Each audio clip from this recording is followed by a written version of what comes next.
name is Emily Akuno. I am a Kenyan and trained as a music performer educator, and then ending up, of course, with music education, getting into research about music education.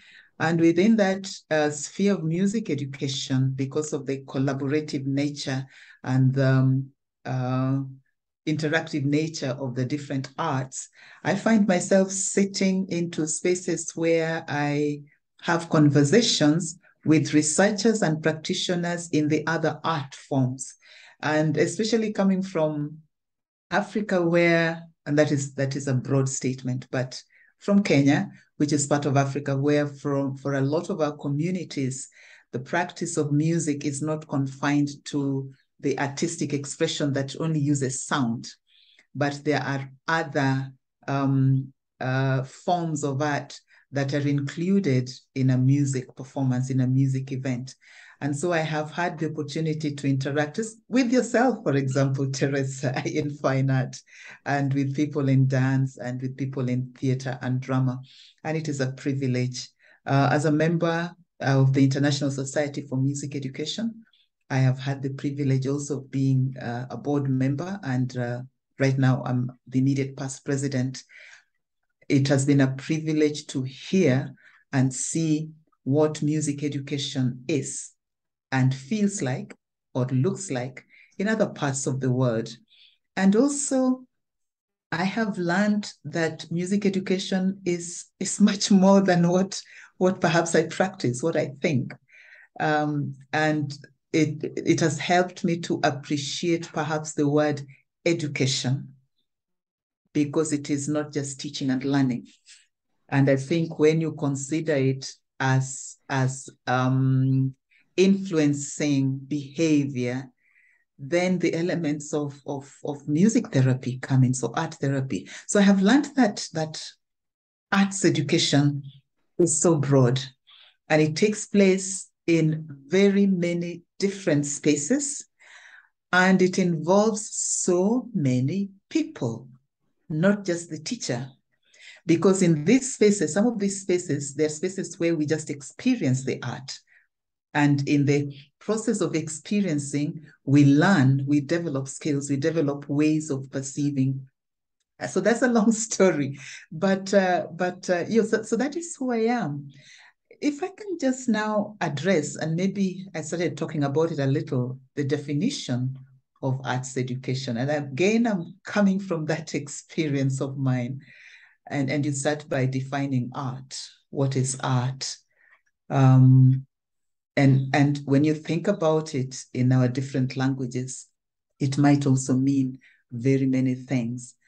I have looked at art from the perspective of music, and I am convinced that music is an indication of who we are.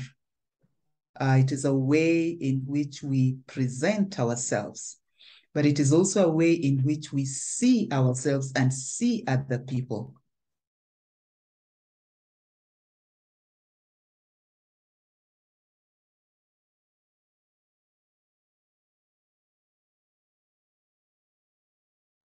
And so broadly, coming back to the definition that arts education, I consider it as empowering an individual with knowledge, I think that's around concepts, with skills, abilities, not just to see, but to think and to put together, and with courage. I've never thought about courage, but today I'm thinking about courage. So when you empower somebody with knowledge, with skills, and with courage to express the impressions that they have using symbols. The symbols could be visual, the symbols could be sonic, the symbols could be, gestures. These are all symbols that mean something else.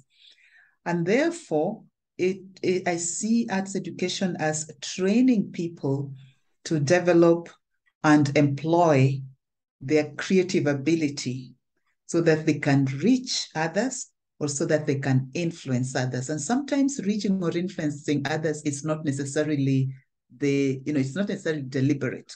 Sometimes it happens as a byproduct of what we are engaging in. So in brief, I think arts education is teaching concepts, training skills and attitudes, and encouraging creativity. It's also supporting the efforts of other people and also guiding other people in their self-discovery, those who behave in an artistic manner. Now, with that, perhaps the question would be, what I think are some valuable dimensions of arts education that I see where I am. And I look at my country, Kenya, right now, and I think one of the most readily available things that we have are the arts. When you travel using public transport, you will see exciting and interesting graffiti art on the public transport vehicles. There's art all over. You look at adverts, especially now that we're just closing our electioneering period. Oh my goodness, there's so much art. The billboards, there's so much creativity.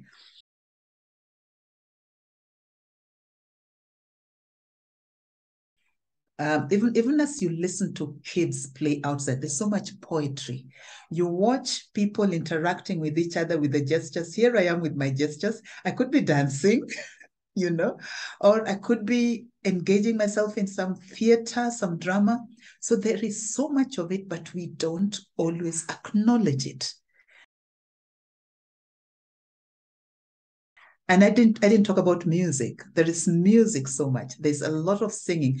Our activities are heavily introduced or interspersed with or concluded with some form or other of art.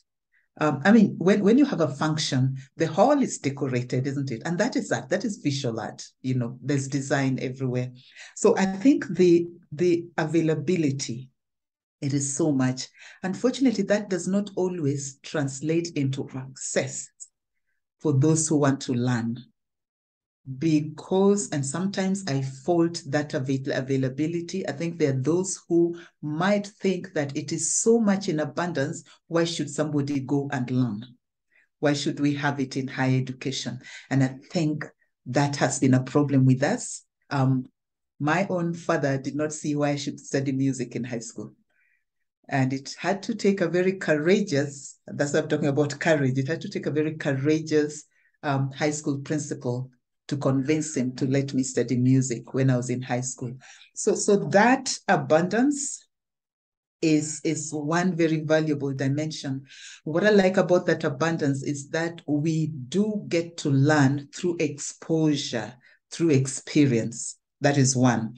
But two, now from a more formalized provision for arts education, that it is provided for informal, you know, this formal training is provided for in our curriculum at all levels, especially now that we are changing the curriculum that we have, going into competency-based curriculum, where the arts and talent education is encouraged right from early childhood. So that provision is there. It is not necessarily available in every school, but at least from government provision, from government planning, that has been incorporated. But the other thing, and this again is a blessing, because I think a large majority of Kenyans, perhaps East Africans, learn their arts not in a formal school environment, but in a less formal space, in practice, like in the churches, in the communities. And that abundance of very good art in our environment means that we have many highly skilled and experienced practitioners who are therefore available and can provide mentorship, can provide some kind of guidance to those who are aspiring. Those are perhaps three very valuable dimensions for me in terms of arts education, in terms of the fact that we have so much art in our environment and we can experience that. That means we are, a lot of times we are within an aesthetic environment, and you know it rubs on into you. You absorb it. Whether you are conscious of it or you're not conscious of it, it becomes part of you. And that means then that creativity is almost always being developed by individuals or in individuals, whether consciously or not consciously. And I like this unconscious bit because it means that when people are in a gathering, it is possible to have moments of art that may not necessarily have been planned for. Finally, the way I think that the arts contribute, and this is again from observation and perhaps a little bit from reading, but from observation, when you make time to study any art, man, you've got to be disciplined. So that discipline to focus. This line needs to go this way. That doesn't look like a line. That looks like an arch, a curve. This sound needs to come from here and go here for it to mean this, because you need to be very disciplined to appreciate the symbols that we use in art and to appreciate what they might mean. And again, remember that the artistic expressions use symbols that are given meaning by those who use them. So I might use a certain symbol and it won't make sense to you because you don't use it in the same way. So that kind of discipline to focus, to think, to imagine, to reproduce what is in your mind as an artist. I think of music. Let me talk about music. I think of music as first an idea, something in your mind, but you're thinking of it in terms of sound. And I think perhaps as a fine artist, as a visual artist, you probably conceive of art in your mind before you put it out on canvas, on paper. So it takes a lot of discipline, a lot of concentration to retrieve what is in your mind and put it out so that somebody else can share it. But there's also another contribution is developing analytical skills. Because as you consider a work of art, you are looking at the various parts that it has, and you're seeing how those various parts now create the whole. So analytical skills, to me, are a major contribution that learning in the arts give us. How about also the ability to articulate what we observe? So sometimes we see things, there's something happening. It has nothing to do with art at all. Like there's a group of people standing together and they just seem to be standing there. But I think from the training that we receive as artists, we have an inner eye. We have an inner ear. We have been trained, or we develop the ability to see beyond the obvious. And I think that is one particular contribution of arts education that I wish everybody would get to know, because I think we would behave differently as human beings. One of those is the fact that that's about values. But let me talk about skills. Again, I've just talked about skills in analysis, skills in observation, skills in relating different components to one another, synthesis, skills of seeing the big picture just from the onset, but also skills of memorizing. I don't think everybody has that opportunity. And so the discipline, the skills, but now values, especially for us in music, we don't always make music alone. We work with others. So there's collaboration. Even if you are what in Kenya we call a one-man guitar, you still need somebody to give you a microphone. So you're always collaborating, or to set it up for you for that matter. There's collaboration, the value of the community. And by the way, as an artist, you're not always making the art for yourself. You are making it perhaps to share with somebody. And if you don't have value for the other person, then you will not be sharing anything with them. How about respect for the other person, or the other person's views? Okay, the ability to see through the other person's eyes, especially as we engage with their art, so that even if you are a critic, you remember that you're critiquing the art, not criticizing the artist, because those are very different. And I think arts education has enabled me to separate those two. But I like also the fact that arts education contribute to the development of positive attitudes in human beings. The attitude of resilience. I'm sure, Teresa, when you pick up a canvas, you don't sit and within 2 minutes you have a masterpiece. It takes time.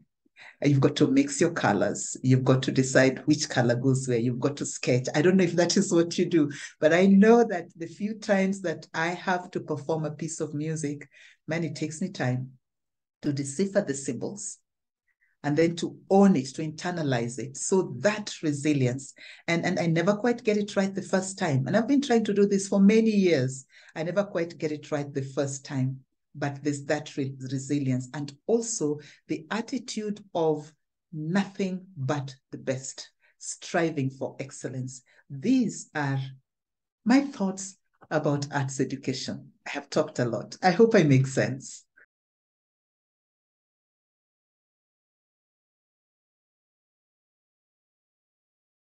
I think there are two sides to it. And it depends on who has the authority to make decisions. That authority to make decisions is really a matter of how economically viable artists or artistry or art can be. So the first future that I see is the bright future that is allowed us by what has been going on, the creative economy, with creativity now being seen more than ever as a bread earner. And that means that there are a lot of people who are getting into the art zone, if I can call it that. So trying to develop themselves as artists in whichever art form they have. And so that opens up opportunity for arts education.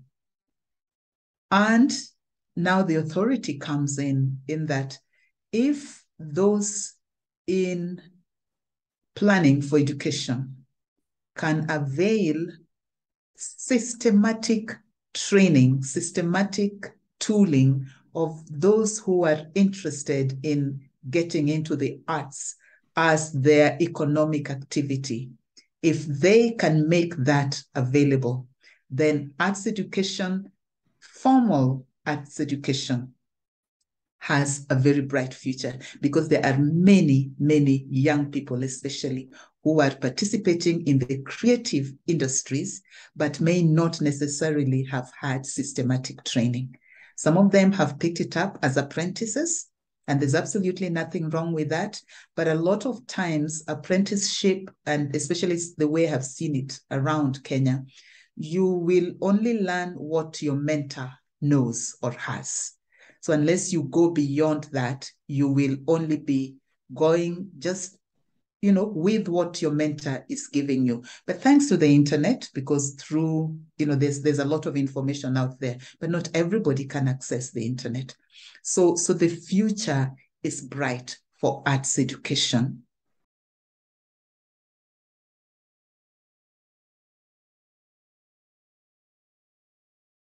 For those who will be patient and knowledgeable enough to seek the resources that they need to better themselves as creators, as visual artists, as dancers, as thespians, as writers, content developers, as musicians, composers and singers. So the future is really, really bright. And because there are a lot of young people who, it doesn't matter what it is that they have to study in school, they get involved in this. Let me just give another example of Kenya, for example. We have drama and music festivals that are for schools, and very few schools first of all, drama per se is not really taught in high school. Acting is not really taught as a school subject. Music is taught as a school subject, but very few schools offer it. And yet, so many schools participate in these festivals because there is interest and because there is I don't want to say informal, a non-formal space for developing skills through the drama clubs, the choirs, etc. And so there's this training. And a lot of people who end up as performing artists developed their skills not in the music classroom, but in the drama club, in the choir. And that is how positive, that is how lucrative the arts are. And for me, that is how bright the future is for arts education. But the realization of that bright future really is pegged on the decision makers. How do we harness?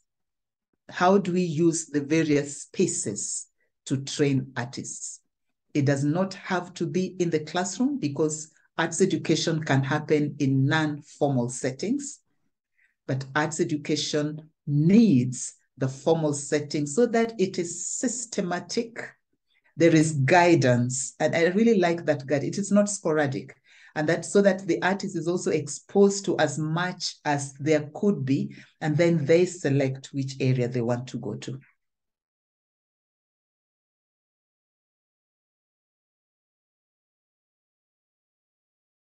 I like that.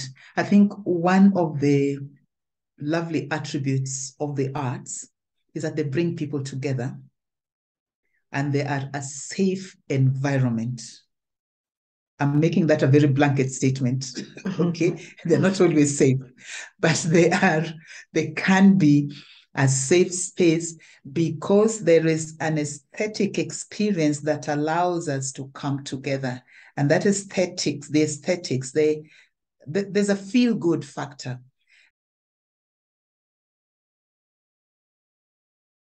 And that would influence the mind, doesn't it?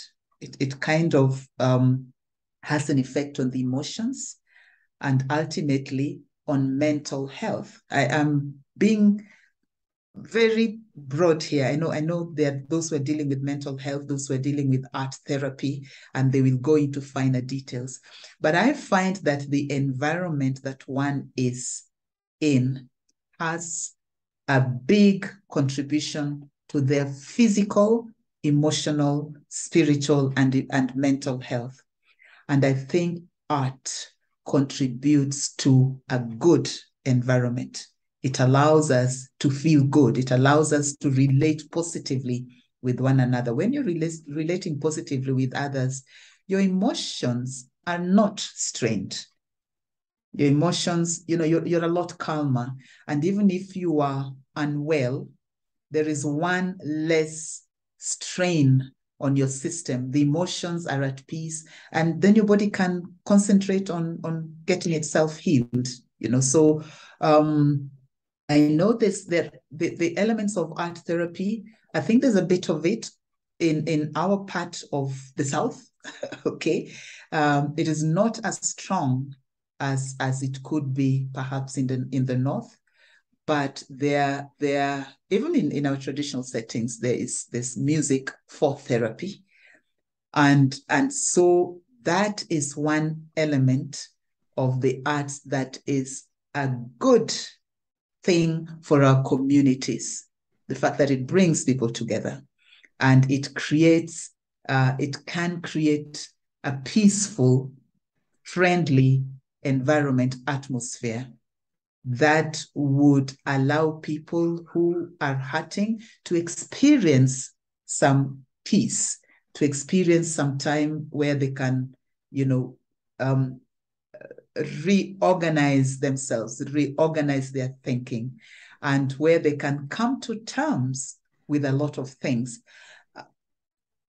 That's one of my experiences at church. I could go to church with a terrible headache, but once we have sung, something happens. Something happens. And I may not understand what it is in the power of music to take away my headache, but I know that it has powers to move me from one situation to another. And it can be from a bad situation to a good one, but it can also be from a good situation to a bad one. So we have to be very cautious how we employ the arts. Yeah.